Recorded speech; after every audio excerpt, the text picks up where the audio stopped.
mempersembahkan serial Sandiwara Radio Saur Sepuh dalam kisah Memburu Harta dan Sigasana. Naskah karya Niki Kosasih, hiasan musik dan sutradara Indra Mahendra. Saya Juragan Danu, pemilik rumah penginapan Mustika ini. Saya tamu, Pak. Silakan. Saudara bisa memilih kamar yang saudara suka. Kami punya daftarnya lengkap dengan daftar harga. Katanya penuh. Penuh? Iya. Menurut keterangan 2 orang pegawai ini, sudah penuh. Tidak ada lagi kamar yang kosong. Oh iya? Benar, Damin? Sudah penuh? Penuh atau tidak? Tidak, Juragan. Tidak. Maksud saya masih ada, Juragan. Kenapa kau katakan penuh? Tadi saya kira sudah penuh. Tidak taunya masih ada. Dungu. Mungkin karena saya kelihatan bukan orang kaya, lantas pegawai juragan ini menganggap saya sepele. Tidak mungkin bisa membayar sewa kamar di rumah penginapan yang besar dan mewah seperti ini. Lalu dia bilang, semua kamar sudah penuh. Keterlaluan kau, Damin. Maaf, Juragan. Maaf. Padahal saya punya uang cukup banyak. Saya mampu bayar semua kamar di ruang penginapan ini. Saya percaya. Setiap tamu yang datang ke sini pasti sudah siap untuk itu. Mari saya antarkan saudara ke kamar. Ini kamar untuk saudara. Wah, bagus sekali kamar ini. Besar dan mewah. Semoga saudara merasa senang. Kalau ada keperluan, panggil saja pelayan. Dia akan segera menyiapkan kebutuhan saudara. Iya, terima kasih Juragan Danu. Ternyata Juragan seorang pemilik rumah penginapan yang baik. Terima kasih.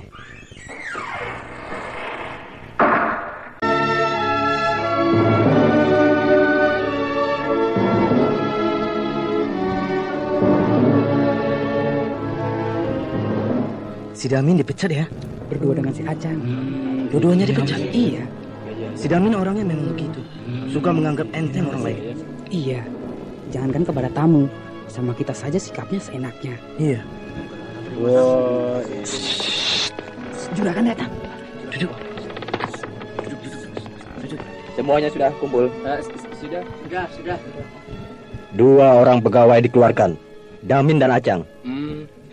Ini sebagai contoh buat kalian semua, bahwa kalian harus bersikap ramah terhadap tamu yang datang ke rumah penginapan ini. Siapa saja, tidak pandang bulu.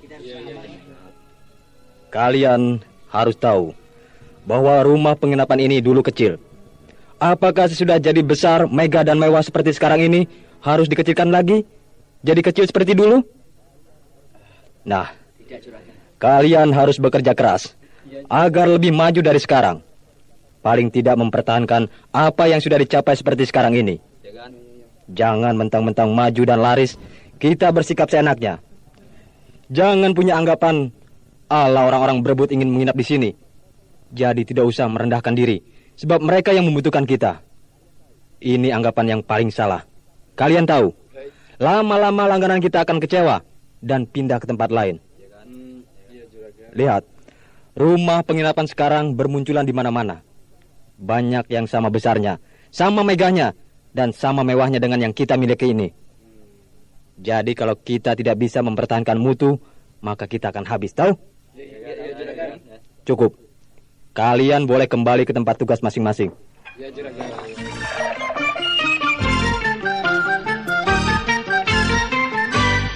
Bu Jana, kopi. Iya. 2. Iya. Jangan terlalu manis, Bu. Agak pahit sedikit. Iya. Tumben, Jang Damin. Bagaimana, Bu? Pagi-pagi sudah mampir ke warung saya ini. Biasanya kalau mampir pada sore hari pulang kerja. Sedang libur? Atau bolos? Tidak masuk kerja? Sudah keluar. Keluar? Iya, tidak betah. Sayang. Sayang? Iya. Orang lain susah payah cari kerja. Kalian malah keluar. Kalau tidak cocok, buat apa diteruskan? Katanya kalian senang sekali bekerja di rumah penginapan Mustika itu. Rumah penginapan yang besar dan megah, jaminannya sangat baik, gaji besar, kerjanya enteng. Ya, pokoknya kan enak. Tapi sekarang kok malah keluar? Pasti kalian punya kesalahan, lalu dikeluarkan. Iya. Kesalahan kecil, Bu. Tapi Juragan Danu, pemilik rumah penginapan itu kejam, main pecat. Dulu kalian pontang-panting kesana kemari melamar pekerjaan. Setelah berhasil mendapat pekerjaan, seharusnya dipertahankan. Malah berhenti. Iya, Bu. Tidak enak jadi penganggur. Tentu saja. Mana enak jadi pengangguran. Apalagi biasa bekerja, sibuk. Sekarang diam di rumah, luntang-lantung, tidak tahu apa yang harus dikerjakan. Iya, Bu. Amin. Acang. Itu si Jarkal. Wah, kebetulan nih. Dari pagi belum minum kopi. Beres. Aku bayari kau minum kopi. Atau kalau mau, makanlah. Aku yang bayar. Beres. Bu Jana, kopi. Dan siapkan makan. Iya. Kebetulan kau datang, Kal. Kita ada urusan nih. Urusan dengan orang? Punya musuh? Beres. Serahkan sama aku. Aku sikat orang itu. Tepat sekali dugaan kau, Kal. Memang kami punya musuh. Siapa orangnya? Namanya aku belum tahu. Tapi orangnya tahu. Di mana dia sekarang? Ada di rumah penginapan Mustika. Pegawai penginapan itu? Bukan. Lalu siapa? Dia tamu penginapan, Kal. Oh. Tapi dialah biang keladi, sumber kesialan. Penyebab kami dipecat dari pekerjaan. Berkelahi dengan kalian? Iya. Dia mengadukan kami ke majikan. Padahal persoalannya sepele. Aku kira kamar sudah penuh. Tak taunya masih ada yang kosong. Dia ngadu pada majikan Juragan Danu. Iya. Habislah kami dicaci maki. Ya, lalu dipecat. Kalau begitu, kamu yang salah, Damin. Bukan salah, Bu Jana. Lupa. Iya, akibat lupa, kau berbuat salah. Ya, jadinya tetap salah. Tapi aku dendam pada pemuda itu. Sebab kalau tidak mengadu, tidak mungkin aku dipecat dari pekerjaan. Beres. Orang itu nanti aku sikat. Jangan suka begitu, tidak baik. Tapi orang yang cerewet begitu harus dikasih pelajaran, Bu Jana. Iya, Bu Jana. Dia kan tamu. Sama dengan dagang. Pembeli itu raja. Di rumah penginapan, tamu itu langganan yang sama dengan raja. Harus kita ladeni dengan sebaik-baiknya. Nah, mungkin saja orang itu kecewa mendapat perlakuan yang tidak baik dari kalian. Jadi tentu saja kecewa, lalu mengadu kepada majikan kalian, langsung pada pemilik rumah penginapan. Bu Jana terlalu banyak menilai. Saya sih cuma menyarankan. Untuk apa ribut? Tidak baik. Bu Jana perempuan PO tukang warung nasi itu cerewet. Ikut campur urusan kita. Iya. Ada hubungan apa dia dengan orang itu? Dan apa urusannya dengan kita? Iya. Seperti sekarang kita dikeluarkan dari pekerjaan. Apa dia bisa menolong kita, memberi kita uang atau pekerjaan lainnya? Kan tidak. Tidak usah didengarkan ocehan Bu Jana itu. Kita serang saja si pemuda yang sok itu. Iya. Berapa orang sih temannya? Cuma sendiri. Kalau sendiri sih enteng. Iya. Badannya gede tidak? Badannya tidak besar, tapi juga tidak kurus. Sedang-sedang saja, tapi berisi. Tingginya? Sama dengan kau. Ya, cukuplah. Seimbang. Kelihatannya dia punya ilmu. Ilmu apaan, Cang? Ilmu kodok ngorek. Bener, Kal. Aku sudah merasakannya. Merasakan apa? Merasakan cengkeraman tangannya. Cengkeraman tangannya? Oh, bagaimana coba? Bagaimana? Pergelangan tanganku dipegang, lalu ditekan. Wah, sakitnya minta ampun. Seperti dijepit besi. Alah, kau saja yang cengeng. Dipencet segitu saja, teriak-teriak. Bener, Kal. Aku tidak bohong. Jepitan tangannya keras banget, seperti besi. Iyalah. Kita lihat saja nanti coba.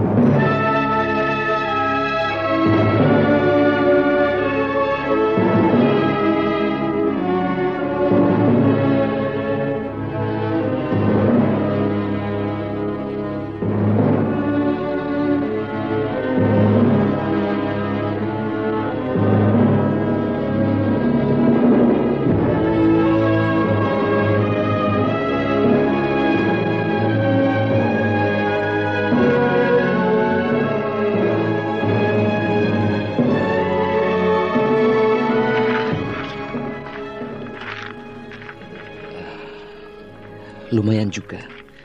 Aku bisa tidur dengan lelap, sehingga badanku jadi segar setelah menempuh perjalanan yang sangat jauh. Iya, hari ini aku akan menjelajahi ibu kota Kadipaten Kuntala ini. Mencari orang-orang yang namanya disebut-sebut oleh guruku, Arya Wirantana. Dialah orang-orang yang semasa hidupnya bersahabat dengan ayahku.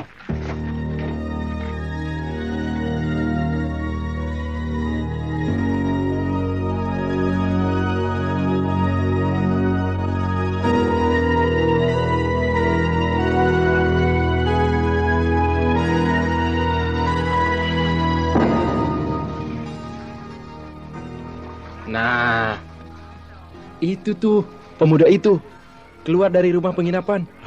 Ayo, kita datangi. Jangan Kal, banyak orang. Nanti saja kita cegat di tempat yang sepi. Iya. Ayo, kita ikuti.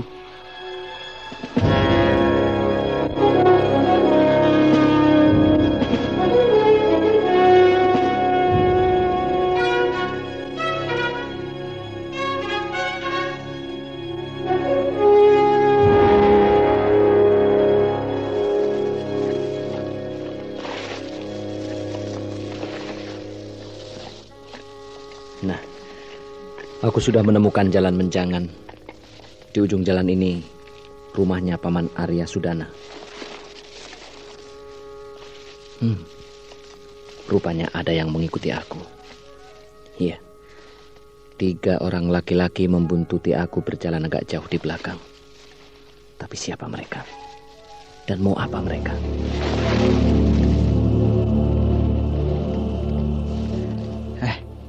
Ayo, kita hajar. Iya, jalanan ini sepi. Kita bisa menghajar pemuda itu dengan leluasa. Ayo, kau panggil dia. Iya. Tidak ada. Loh, kemana pemuda itu? Kok tidak ada? Tapi tadi dia berjalan di depan kita. Jaraknya tidak jauh. Tapi kok menghilang? Iya. Mungkin membelok. Tidak mungkin. Sebab pasti kita akan melihatnya. Iya, jalanan itu lurus. Kemana dia bergerak, kita akan melihatnya. Tapi, kenapa tidak ada? Iya. Mau apa kalian? Kemana ya? Dia ada di belakang kita. Iya. Kenapa tiba-tiba dia ada di belakang kita? Lewat jalan mana ya? Mau apa kalian mengikuti aku? Kalau tidak salah, kalian berdua adalah pegawai rumah penginapan Mestika, milik Juragan Danu. Iya. Lalu ada kepentingan dengan aku? Kami dipecat gara-gara kau. Kenapa menyalahkan aku? Karena kau mengadu pada majikan kami. Pegawai yang dipecat karena tidak becus bekerja. Jadi bukan kesalahan orang lain, tapi salah kalian sendiri. Parot! Mau jadi jago ya? Waduh, galak banget. Kau orang mana? Orang baru mau sok jago. Kelihatannya kau tukang pukul. Badanmu gempal dan berangasan. Jangan banyak mulut. Tidak kena. Kau mau memukul aku? Kenapa yang dipukul angin? Ya tentu saja tidak kena. Bangsat!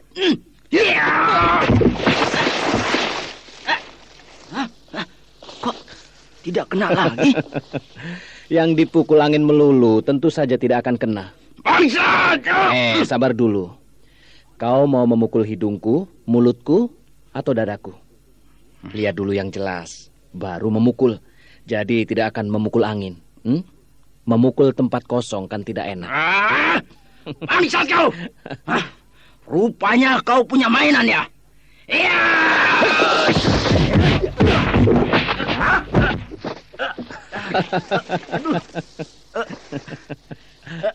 Wah, si Jarkal terhuyung-huyung.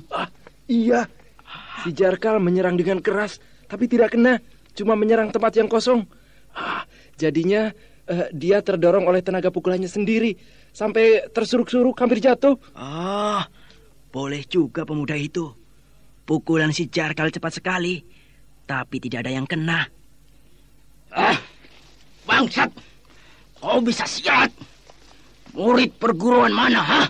Tidak usah tanya perguruan segala macam. Kalau mau berkelahi, berkelahi saja. Kau memang bangsat. Iya. Iya.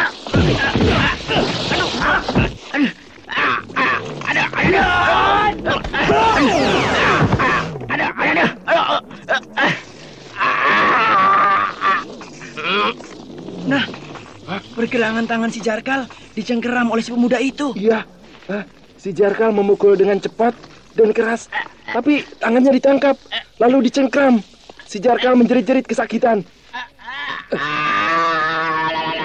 Lepaskan!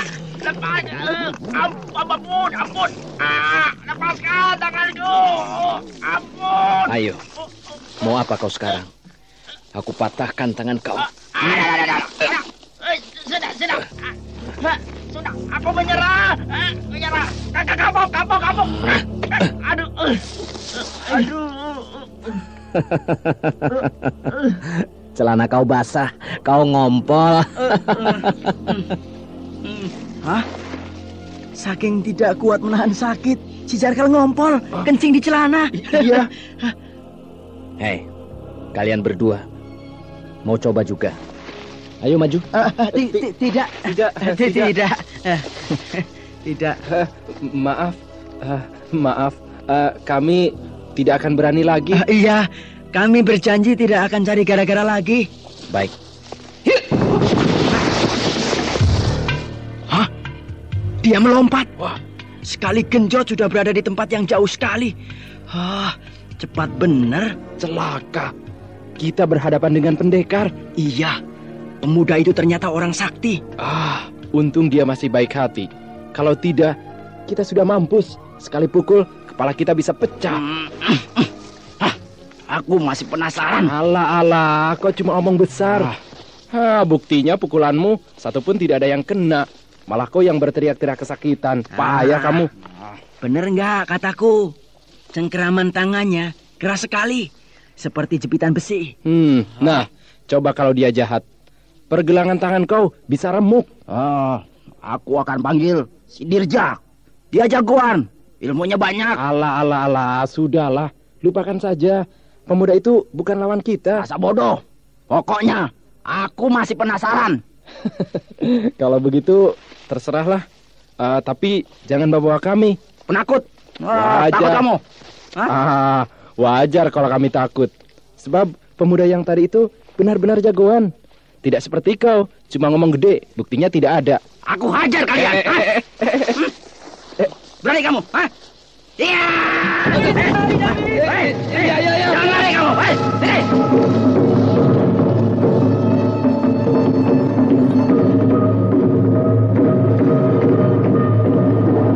Ini rumah Paman Arya Sudana. Bagus sekali rumahnya. Rupanya setelah tidak lagi menjadi pejabat kerajaan, Paman Arya Sudana tetap kaya. Sampurasun. Rampes. Nah, itu ada seorang wanita keluar dari dalam rumah. Mungkin dia istrinya Paman Arya Sudana. Bapak belum pulang, Nak.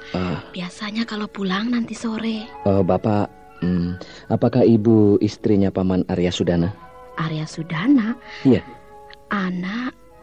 Anak ini siapanya Pak Arya Sudana? Saya keponakannya, Bu.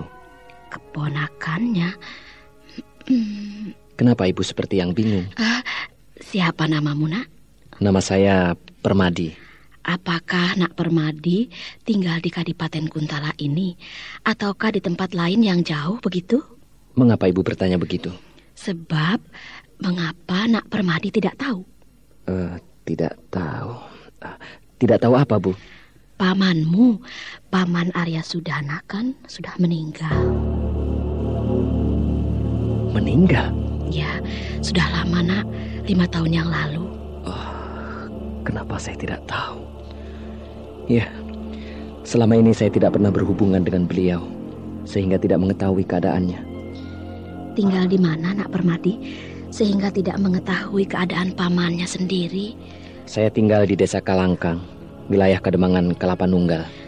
Saya baru mendengarnya. Jauh sekali, Bu.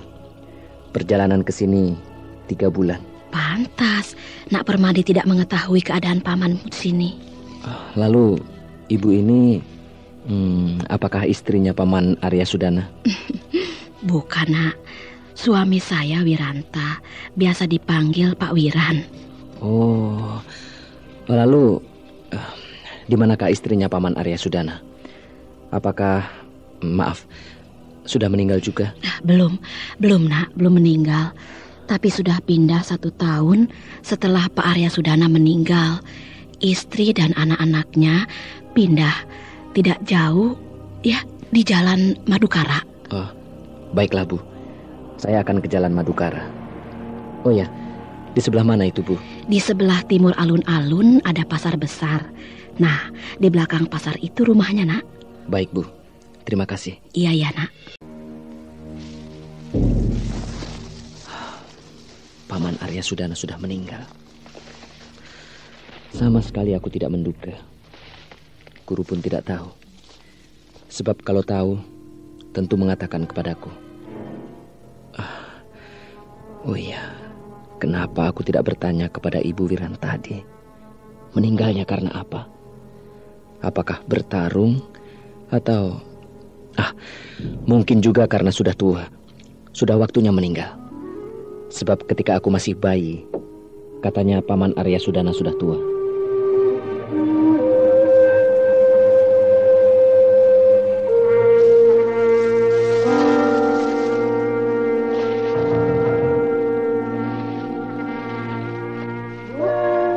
Bu Wiran?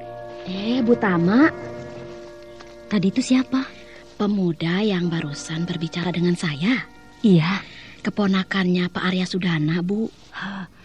Pasti dia seorang pangeran ya. Putra seorang raja. Atau paling tidak, putra bangsawan. Memang, wajahnya tampan sekali. Bukan hanya wajahnya saja yang tampan, Bu. Tapi kulit tubuhnya halus, putih dan bersih. Pakaiannya juga sangat rapi. Dan gerak-geriknya tenang. Berwibawa ya, Bu. Mungkin juga, sebab Pak Arya Sudana bekas bangsawan Keraton Kuntala, tapi sudah lama pensiun. Tadi aku lihat dari jendela rumahku, aku terkejut. Sebab aku kira Raden Bentar. Raden Bentar? Ya, Raden Bentar, putra Raja Madangkara. Mau apa Raden Bentar nyelonong ke tempat kita yang kotor begini? Itulah aku juga terkejut. Mau apa Raden Bentar nyelonong ke sini? Taunya bukan. Memang pemuda yang tadi itu mirip dengan Raden Bentar. Tapi Raden Bentar lebih halus dan lembut seperti perempuan. Iya. Tapi pemuda yang tadi jantan, gesit dan tangkas. Siapa ya, Bu? Namanya? Namanya Permadi. Wah, bagus sekali namanya. Katanya tinggal di desa Kalangkang, jauh sekali dari sini. Siapa tahu pemuda itu Pangeran Kuntala. Hah? Pangeran Kuntala? Bu, menurut cerita suamiku, Baginda Raja Kuntala punya seorang putra. Nah, ketika terjadi perang besar antara kerajaan Kuntala dengan kerajaan Madangkara, putranya itu dititipkan kepada seorang begawan yang tinggal di sebuah tempat persembunyian. Iya. Aku juga pernah mendengar cerita itu. Karena cerita itu, ya orang-orang sering menceritakannya dari mulut ke mulut. Nah, putra Baginda Raja Kuntala itu sampai sekarang tidak pernah terdengar lagi beritanya. Entah masih hidup atau tidak, ya kita kan tidak tahu ya. Tapi kalau menghitung waktu, jika masih hidup, pasti sudah besar. Sudah jadi seorang pemuda. Umurnya sebaya dengan pemuda yang tadi datang ke sini, Bu. Ibu, untuk apa membicarakan yang belum pasti? Kalau aku sih sangat merindukannya. Rindu? Ya, kalau Pangeran Kuntala muncul, ada harapan Kadipaten Kuntala, negeri kita ini, akan bangkit kembali, Bu, menjadi kerajaan Kuntala yang besar dan megah seperti dulu. Tidak gampang, Bu Tama. Sebab kerajaan Madangkara tidak akan tinggal diam. Bala tentara kerajaan Madangkara terlalu kuat. Kalau mereka menyerbu, kita bisa hancur. Belum tentu, Bu Wiran. Setelah Tuanku Brahma meninggal, kerajaan Madangkara tidak sehebat dulu. Aku tidak tahu soal begituan. Sudahlah, kita ini perempuan. Yang penting mengurus suami dan anak-anak. Iya ya, mengurus rumah tangga sendiri saja sudah pusing 7 keliling. Apalagi mengurus kerajaan ya, Bu. Keterangan penjual sayuran yang di ujung jalan sana. Inilah rumahnya Paman Arya Sudana. Rumahnya kok kecil dan sangat sederhana. Bahkan terlalu sederhana. Seperti rumah orang yang miskin. Apakah setelah Paman Arya Sudana meninggal, keadaan keluarganya jatuh miskin? Seorang perempuan tua muncul dari samping rumah. Berjalan perlahan-lahan menghampiri aku. Mencari siapa, Nak? Maaf, Bu. Apakah ini rumahnya Ibu Arya Sudana? Betul, Nak. Saya Bu Arya Sudana. Apa kabar, Bu? Siapakah anak ini, ya? Lebih baik kita bicara di dalam rumah Ibu saja. Ya. Jangan takut, Bu. Saya bukan orang jahat. Justru sebaliknya. Mungkin sayalah orang yang ditunggu-tunggu oleh Ibu. Iya. Silakan masuk, Nak. Sekarang kita sudah berada di dalam rumah. Apakah Ibu benar-benar istri Arya Sudana? Benar.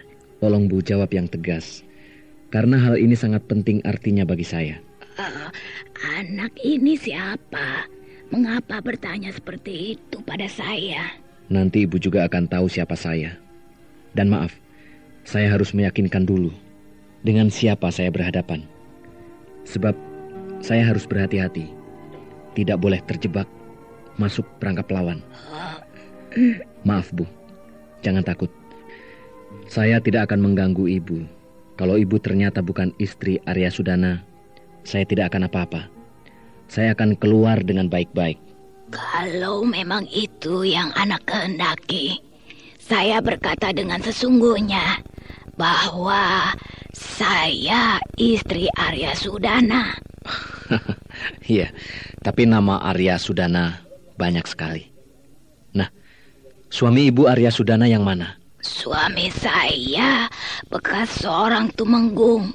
Tapi itu dulu, ketika Kadipaten Kuntala ini masih sebagai kekerajaan. Dan suami saya sudah lama meninggal. Iya.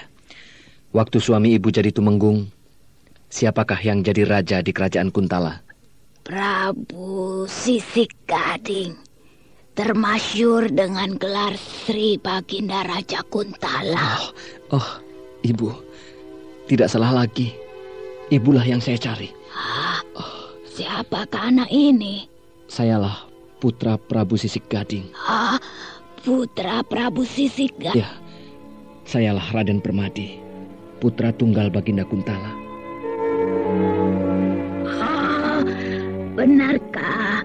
Benarkah ini Raden Permadi? Iya, betul. Raden Permadi, Pangeran Kuntala yang sejati. Hamba mengaturkan sembah. Sudahlah, Bu. Tidak usah bersujud dan menyembah kepada saya. Bangunlah. Duduklah, Bu. Saya bersyukur masih bisa dipertemukan dengan pangeran yang sekian lama saya rindukan. Iya, saya juga begitu. Ingin sekali bertemu dengan para sahabat ayah saya. Pantas, tadi malam saya bermimpi. Sebuah bintang meluncur jatuh dari langit dan menimpa keraton Kuntala.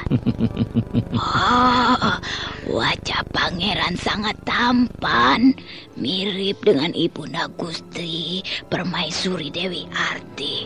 Sedangkan suara pangeran mirip sekali dengan ayahanda Prabu Sisik Gading, Baginda Raja Kuntala. Oh ya, di manakah para sahabat yang lain, Bu? Apakah masih berada di Kadipaten Kuntala ini, ataukah sudah pindah kemana-mana? Dan siapakah yang masih hidup? Hamba tidak tahu pasti, pangeran. Karena hubungan di antara kami sudah lama.